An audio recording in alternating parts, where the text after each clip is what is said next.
बिस्मिल्लाहिर्रहमानिर्रहीम। अस्सलाम वालेकुम। तमाम दोस्तों को एक बार फिर हमारे यूट्यूब चैनल में खुशामदीद। हम कंटिन्यू कर रहे हैं एक्सरसाइज 9A को। 2 क्वेश्चंस हम पहले सॉल्व कर चुके हैं और आज के इस वीडियो में हम मज़ीद क्वेश्चन सॉल्व करेंगे। हमारे सामने एक क्वेश्चन है, in the given figure AD is equal to BC। ये दोनों लाइन सेगमेंट्स हैं AD और BC जो कि दोनों इक्वल हैं। And angle B is 90 degree, side AB is 8 centimetre, BD is 4 centimetre. Then find AC। तो A और C की लेंथ फाइंड करें। तो ये एक वर्ड प्रॉब्लम है। वर्ड प्रॉब्लम को सॉल्व करने के लिए हमें सबसे पहले ये समझना होता है कि हमने फाइंड करना क्या है, हमने आखिर किस बात का जवाब देना है। उसके बाद हमने ये सोचना होता है कि उस सवाल का जवाब देने के लिए हमें और कौन सी चीज़ें फाइंड करनी होती हैं। तो सबसे पहले समझते हैं कि ये हमें हमसे क्या मांग रहा है और हमने उसकी मांग पूरी करने के लिए क्या क्या करना है। तो ये जो हमसे डिमांड कर रहा है वो कह रहा है फाइंड AC। मतलब ये जो लाइन है A से लेकर, ये मैं फिर से इसके ऊपर ड्रा कर रहा हूँ ताकि हाईलाइट हो। हमें मेजरमेंट चाहिए किसकी? इसकी मेजरमेंट चाहिए। तो जाहिर बात है यूज तो पाइथागोरस थ्योरम ही करेंगे क्योंकि हमारा टॉपिक ही यही है और चैप्टर का नाम भी यही है। तो इस लाइन की मेजरमेंट फाइंड करने के लिए हमें इस साइड की मेजरमेंट मालूम होनी चाहिए जो कि मालूम है, और B से C तक मेजरमेंट मालूम होनी चाहिए जो कि नहीं है। हमारे पास B से D तक मेजरमेंट है, B से C तक नहीं है। अगर B से लेकर C तक होती तो हम डायरेक्ट पाइथागोरस फार्मूला यहीं पर यूज़ करते। तो यहाँ पर हम डायरेक्ट फार्मूला नहीं लगा सकते। तो हमें क्या करना होगा? तो हमें ये फाइंड करने के लिए हम इस चीज़ की मदद लेंगे, AD is equal to BC। को BC की मेजरमेंट AD के इक्वल है। तो देखते हैं AD कौन है। AD ये है, यहाँ A से लेकर D तक ये लाइन है, और BC कौन सी है? ये लाइन है। तो मैं इसको यहाँ से थोड़ा सा हाईलाइट कर रहा हूँ। ये BC एक लाइन और ये AD ये लाइन, ये दोनों के मेजरमेंट इक्वल है। तो मतलब अगर हम इस लाइन की मेजरमेंट फाइंड करेंगे तो हमें यहाँ से लेकर यहाँ तक की मेजरमेंट मिल जाएगी। तो इसलिए हम फाइंड करेंगे AD ताकि हमें BC की मेजरमेंट मिल जाए क्योंकि ये दोनों इक्वल है। फिर हम इस लाइन और इस लाइन की मदद से इस लाइन की मेजरमेंट फाइंड कर पाएंगे। तो आइए सॉल्व करते हैं। AD फाइंड करते हैं A से लेकर D तक। तो A से लेकर D तक के लिए फार्मूला लिखते हैं पहले पाइथागोरस का, जो कि है h square is equal to p square plus b square. तो h यानी कि हाइपोटेन्यूज फाइंड करना है, तो h स्क्वायर सेम रहेगा। p परपेंडिकुलर हमारे पास 8 है, आप 4 भी लिख सकते हैं, कोई मसला नहीं है, और बेस को हम 4 लिख रहे हैं। h स्क्वायर सेम, तो यहाँ पर 8 का स्क्वायर 64 और 4 का 16।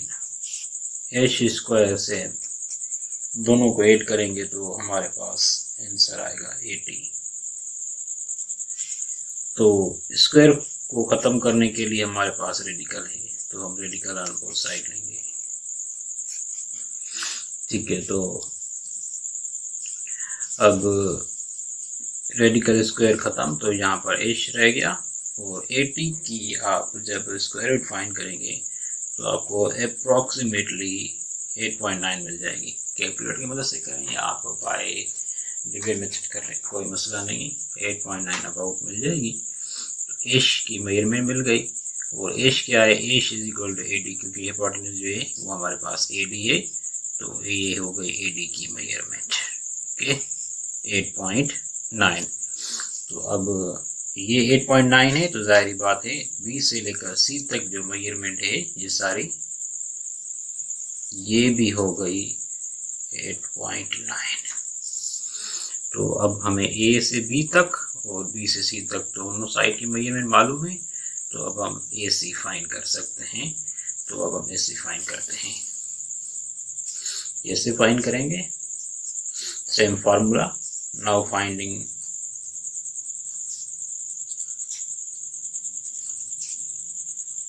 अब फाइंड कर रहे हैं AC, हमारा असल रिक्वायरमेंट। तो लिखें H² is equal to P² plus P²।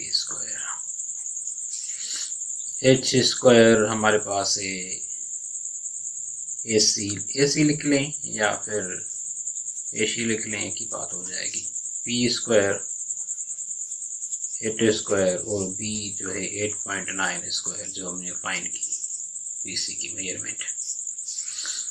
तो AC whole square is equal to 64 plus, इसका आप स्क्वायर लेंगे बाय कैलकुलेटर या बाय मैनुअल तो आपके पास 12.59 समथिंग आ जाएगा। दोनों को प्लस करेंगे तो आपके पास आएगा 76.59 और AC होल स्क्वायर,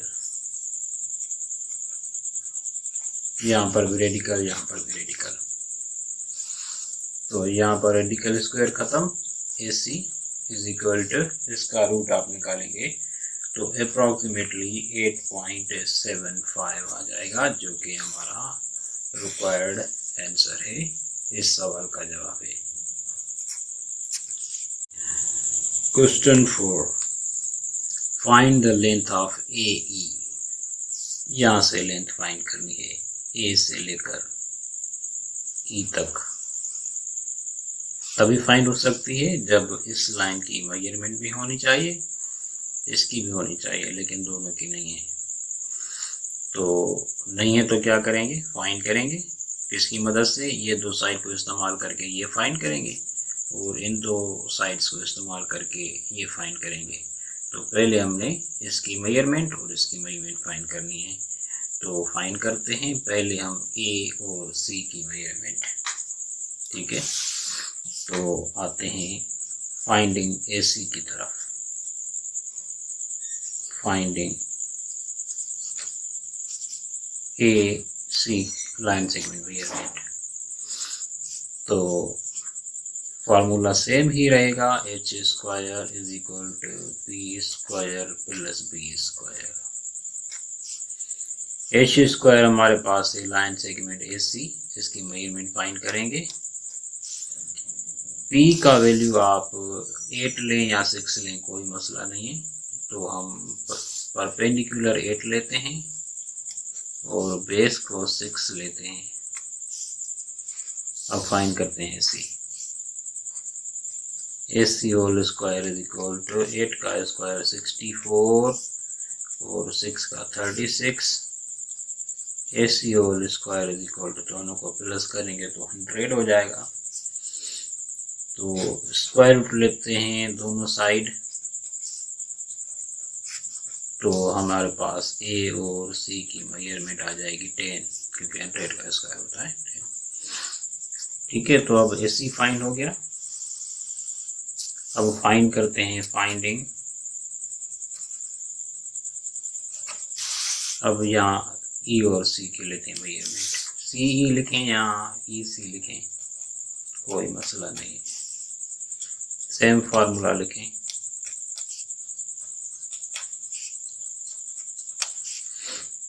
H की जगह में अब C और E लिख रहा हूँ, क्योंकि ये इसकी साइड है। अब B की जगह पर मैं 4 लिख रहा हूँ और B की जगह पर 3, परपेंडिकुलर और बेस। तो CE सेम रहेगा, 4 का स्क्वायर 16, 3 का 9। CE सेम रहेगा, प्लस करेंगे तो 25 हो जाएगा। सो दोनों को रेडिकल ऑन बोथ साइड लेते हैं, तो स्क्वायर रेडिकल खत्म और यहाँ पर सी ई इज इक्वल टू 5 आ जाएगा। तो दो मेजरमेंट्स मिल गई, ए सी और सी ई, ये दोनों मिल गई। इसकी मेजरमेंट मिली हमें 10 और इसकी मिली हमारे पास 5। तो अब इन दोनों की मदद से हम ये फाइंड कर सकते हैं, क्योंकि ये एंगल 90 की है। अगर 90 की नहीं होती तो शायद ये फार्मूला हमारे पास काम ना आता। तो 90 के काम आ जाएगा। तो फाइंड करते हैं ए ई। तो अब ए की बारी है, तो ए ई फाइंड कर लेते हैं। फार्मूला लिखेंगे same, H square is equal to P square plus B square. H की जगह पर आ गए A E whole square. P का वैल्यू हम 10 लिखते हैं, बी का वैल्यू हम 5 लिखते हैं। कोई मसला नहीं, इधर उधर हो भी जाए तो परपेंडिकुलर और बेस एक्सचेंज हो जाते हैं एंगल के हिसाब से। 10 का हो गया 100, 5 का हो गया 25। तो ए ई होल स्क्वायर आ जाएगा 125। दोनों का स्क्वायर रूट लेंगे, मैंने यहाँ पर नहीं लिया स्क्वायर, डायरेक्ट इसको कैंसिल कर दिया है। तो अब ए ई का जो आंसर आएगा हमारे पास वो आएगा 5 रेडिकल 5।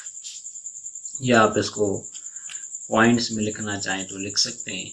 तो रेडिकल 5 का जो भी आंसर है उसके साथ 5 मल्टीप्लाई करेंगे तो आ जाएगा। या आप कैलकुलेटर में ले सकते हैं। तो इस वक्त मेरे पास कैलकुलेटर अवेलेबल नहीं है, इसलिए मैंने इसको 5 रेडिकल 5 लिख दिया है। तो ये भी सही है। पॉइंट में भी किताब में आंसर हो तो वो भी सही है। मैथमेटिक्स में एक सवाल के जवाब हो सकते हैं, तो इसलिए ज़रूरी नहीं है कि आपके पास जो है आंसर वो किताब वाला ही आना चाहिए। तो बस आंसर सही होना चाहिए। तो कभी किस तरह से कभी सिंप्लीफाई लिखते हैं, कभी हम सिंप्लीफाई नहीं भी करते हैं, ये बातें चलती रहती हैं मैथमेटिक्स में। तो ये क्वेश्चन भी हमारा सॉल्व हो गया।